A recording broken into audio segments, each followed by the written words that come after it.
आज चाहिँ हामी एनएसए 700 डिस्कस गर्छौँ। त्यो भनेको forming an opinion and reporting on financial statement, जुन रिभाइज्ड हो है त। यो एनएसए आउन किन जरुरी थियो भन्दाखेरि चाहिँ एउटा अडिटर्सको रेस्पोन्सिबिलिटीलाई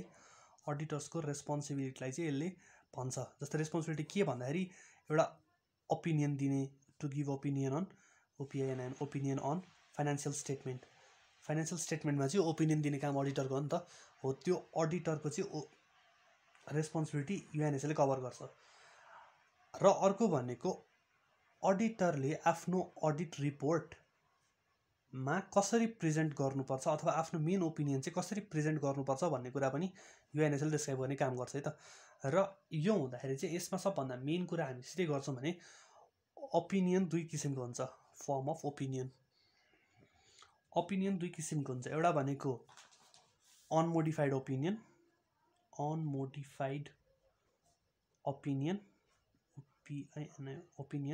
अर्को भनेको मोडिफाइड ओपिनियन है। र हामी यसमा चाहिँ यो मसँग जुन बुक छ त्यो बुकको चाहिँ म सर पढ्छु होइन, एनएसए के छ त्यो चाहिँ म बुझाउँदै जान्छु है त। र यो चाहिँ यतिकै ह्यान्ड रिटर्न मात्रै भयो, यो हामीले सार्दा पनि सजिलो हुन्छ। र अनमोडिफाइड ओपिनियन हामीले कभर गर्छौँ एनएसए 700 र नेक्स्ट भिडियो चाहिँ हामी मोडिफाइड ओपिनियनको बारेमा पढ्छौँ एनएसए 705 है त। र अब चाहिँ हामी सुरुमा अनमोडिफाइड ओपिनियन मात्रै पढ्छौँ र कुन बेला चाहिँ अडिटरले आफ्नो ओपिनियन कसरी प्रेजेन्ट गर्छ फाइनेन्सियल स्टेटमेन्टमा भन्ने कुरा चाहिँ हामी फुल यो एनएसएमा डिस्कस गर्नेवालामा छौँ है त। र मैले यतिकै भन्नुभन्दा let's study from the notes जस्तो लाग्यो मलाई होइन। अब यो कपिराइट लाग्छ कि लाग्दैन आई डोन्ट नो, तर my objective is to read है त। ल यो किताब चाहिँ एकचोटि म पढेर राम्रोसँगले सँगै पढौँ भन्ने हिसाबमा भिडियो बनाइरहेको छु है त। सुरुमा भनेको चाहिँ NSA 700 forming an opinion and reporting on the financial statement, यो चाहिँ रिभाइज भयो है। स्कोप अफ दिस एनएसए, यो एनएसए आउन किन जरुरी थियो भन्दा this NSA deals with the auditor's responsibility, अडिटरको रेस्पोन्सिबिलिटीसँग डिल गर्छ to form an opinion on the financial statement. It also deals with the form and content of the audit report, यसले चाहिँ अडिट रिपोर्टको फर्म र कन्टेन्ट कस्तो कस्तो हुन्छ भन्ने कुरा नि डिस्कस गर्ने भयो। And issued as a result of the auditor financial statement, जुन चाहिँ फाइनेन्सियल स्टेटमेन्टको अडिट गर्दाखेरि निकालिन्छ। बस सक्यो। यो एनएसएको अब्जेक्टिभ के हो? अब्जेक्टिभ अफ द अडिटरको अब्जेक्टिभ के हुनुपर्छ भन्दाखेरि टु फर्म एन ओपिनियन, एउटा भयो अन द फाइनेन्सियल स्टेटमेन्ट होइन, बेस्ड अन केमा बेस्ड हुनु पऱ्यो, and evaluation of the conclusion drawn from the audit evidence obtained, आफूले अडिट इभिडेन्स पाएको अनुसारले चाहिँ हाम्रो ओपिनियन हामीले बनाउनुपर्छ अन द फाइनेन्सियल स्टेटमेन्ट। यो भयो है। नेक्स्ट के हुन्छ? To express clearly that the opinion through a written report, भनेको मतलब रिटर्न रिपोर्ट चाहिँ हुनु पर्यो। र यसको सिधै लास्टमा एउटा यहाँ छ, यो पनि डिस्कस गरिदिइहाल्छु। Form of report, the audit report shall be in writing, note that a report can not be written in an email or otherwise, इमेलको थ्रुबाट पठाउनु भएन। It should be in the letter head of the auditor and duly sign by the auditor भन्ने कुरा चाहिँ para 20ले पनि discuss गर्छ है त फर्म अफ रिपोर्टले। म जहाँ जहाँ कनेक्ट छ त्यसलाई म कनेक्ट गराउँदै पढ्ने काम गर्छु, त्यो भयो नि सजिलो हुन्छ है। अब forming an opinion on financial statement, अब हामीले कसरी चाहिँ ओपिनियन फाइनेन्सियल स्टेटमेन्टमा फर्म गर्न सक्छौँ। फर्स्टमा the auditor shall form an opinion on whether the financial statement are prepared in all the material respect in accordance with the applicable FRF. Financial reporting framework अनुसारले चाहिँ आफ्नो स्टेटमेन्ट बनाएको छ कि छैन होइन, हो त्यसै बेसिसमा भएर चाहिँ auditor shall form an opinion है त। यो एउटा केस भयो। अर्को भनेको in order to form that opinion the auditor shall conclude as to whether, को अर्थ चाहिँ त्यो ओपिनियन बनाउनलाई अडिटरले चाहिँ के कन्क्लुड गर्नुपर्छ भन्दाखेरि whether the auditor has obtain reasonable assurance, अडिटरले चाहिँ रिजनेबल एसुरेन्स पायो कि पाएन about whether the financial statement are wholly or free from material statement, भनेको मेटेरियल मिस स्टेटमेन्टबाट चाहिँ फ्री छ कि छैन report.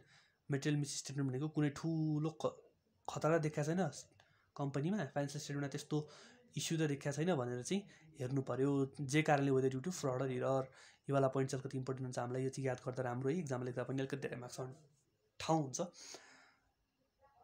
That conclusion shall take into account whether sufficient audit evidence has been obtained भने है त, सक्यो। त्यसपछि the auditor shall evaluate whether in view of the requirement of the applicable FRF, भन्नुको अर्थ अडिटरले चाहिँ के इभ्यालुएट गर्नु पर्यो भन्दाखेरि चाहिँ एप्लिकेबल एफआरएफको रिक्वायरमेन्ट चाहिँ छ कि छैन भने, जस्तै एउटा भनेको एप्रोप्रिएट डिस्क्लोजर छ कि छैन है, अर्को भनेको appropriate and consistency of accounting policy छ कि छैन, reasonableness of accounting स्टिमेट्स, relevance and अन्डरस्ट्यान्डेबिलिटी। अब हेरौँ है त, तर कस्तो लजिकै मिलेन। अब मैले अघि नै भने ओपिनियन दुई खालको हुन्छ, एउटा अनमोडिफाइड ओपिनियन, अर्को मोडिफाइड ओपिनियन है। त्यसमा अब अनमोडिफाइड ओपिनियन भनेको त auditor shall express an unmodified opinion when the auditor concludes that the financial statements are prepared in all the material respect in accordance with the applicable FRF। यदि financial statement चाहिँ राम्रोसँगले बनाएको छ, केही पनि त्रुटि छैन र एफआरएफलाई एप्लाई गरेको छ भने त्यो केसमा चाहिँ अडिटरले अनमोडिफाइड ओपिनियन दिन्छन्। र मोडिफाइड ओपिनियन कुन कुन केसमा दिन्छन् भन्दाखेरि if the auditor concludes that based on the audit obtain, आफूले इभिडेन्स पाएको अनुसारले the financial statement as a whole are not free from material misstatement. यदि आफूले पाएको अनुसार, आफूले इभिडेन्स पाएको अनुसारले चाहिँ मेटेरियल फाइनेन्सियल स्टेटमेन्ट फ्री छैन भन्यो भने त्यो केसमा चाहिँ अडिटरले मोडिफाइड ओपिनियन दिन सक्छ, फर्स्ट केस। दोस्रो भनेको is unable to obtain sufficient appropriate audit evidence.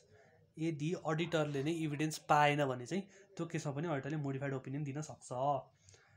अनि त्यसपछि यो सबै सेम भयो, concludes that the financial statement as a whole are free from the material misstatement, the auditor shall modified opinion. ठिक छ। अब अनमोडिफाइड ओपिनियनको मैले अघि नै भने, अनमोडिफाइड ओपिनियन हामीले एनएस 700 पढ्ने हो, त्यही भएर यसको डेफिनेसन पनि यहीँ छ। The opinion express by the auditor when the auditor concludes that the financial statement are prepared in all the material respect in accordance with the applicable FRF। यस्तो केसमा चाहिँ अडिटरले अनमोडिफाइड ओपिनियन दिन्छ अथवा एकदम ठिक छ हैन, फाइनेन्सियल स्टेटमेन्ट एकदम ठिक छ सबै हिसाबमा भनेर चाहिँ त्यो केसमा चाहिँ अनमोडिफाइड ओपिनियन हुन्छ हाम्रो। अब reference to financial statement in this NSA means a complete set of general purpose financial statement include the related notes. The related notes ordinarily comprise a summary of the significant accounting policy and the other explanatory informations भन्यो। यति भनिसकेपछि हाम्रो NSA 700 ठ्याक्कै यहाँ गर्न सकिन्छ। यसमा खासै धेरै कुरा केही पनि छैन पढ्नुपर्ने। यसमा मेन कुरा चाहिँ के हो भन्दाखेरि यही हो है त, जुन चाहिँ मैले यो बनाएको नोट्स छ यही नै हो। एनएसए 700 ले के डिफाइन गर्छ, auditor responsibility to give opinion on financial statement, audit report कसरी प्रेजेन्ट गर्ने भन्दा यहाँनिर हाम्रो रिटर्न मात्रै प्रेजेन्ट गरिन्छ। त्यसपछि फर्म अफ ओपिनियन मोडिफाइड हो कि अनमोडिफाइड हो, मोडिफाइड हो कि अनमोडिफाइड हो।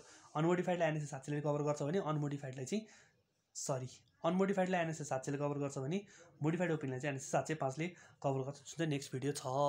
र यो हेर्ने हो भए नेक्स्ट भिडियो क्लिक गर्नु होला। धन्यवाद।